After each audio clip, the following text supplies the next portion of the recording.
Hi James, Phil Beever here from the Wilderness Club. Just want to recap on our lesson this afternoon. So these are your swings before we made any changes, and just going to recap on what we changed and how we corrected things. So if we look here on your first swing, we can see here the club head goes slightly behind your body, and it just leaves the club face a little bit exposed there by being maybe too square for you. As we get to the top of the swing, good position to be fair. I really quite like it. It just needs to be a little bit more upright at some point. So we can see here your hands, if we draw a line on your hands there, it goes a little bit behind your body line, where I'd like to see your hands a little bit more upright, maybe on that line, so covering your right shoulder. But it's a very good backswing. As we start down, fantastic move here on the way down. We're going to see the shaft shallow, which is terrific there.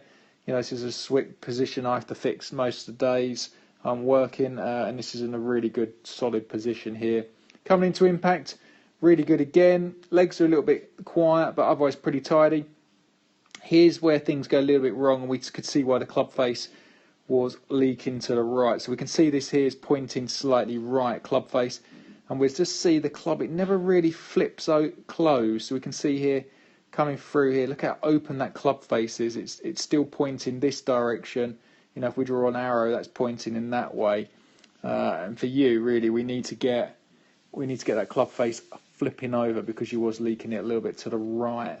Okay, and we can see here this left arm is coming away from the body and very high. There's no real rotation for it. So at the beginning of the lesson, you was hitting 8 on about 125 and a little bit wonky. And by the end of it, you was hitting 8 on nearly 160, which was tremendous. If we just have a look here, face on.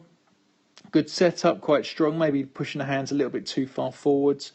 Great position here.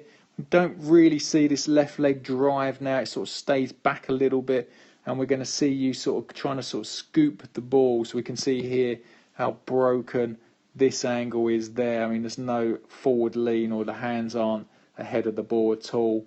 So it's a little bit scooped coming into impact. We can see that quite evidently there, which is why the 8-iron was going very high and maybe not as far as she should do. So how do we fix that? Okay, the first thing is we made half backswings, literally to sort of waist height here.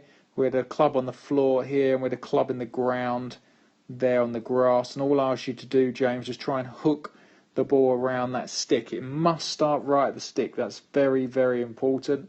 Get the ball to start right at the stick, and we're in good shape. And how we did that, we just rotated the right hand over on the way down, just to try and get that club face to close through impact.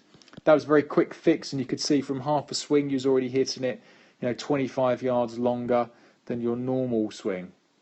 Second thing we worked on face on was I asked you to make a practice swing every single time you went to hit the shot. I want you to set up in line with the ball, i.e. on this red line, and I want you to hit this second red line here with the squiggles.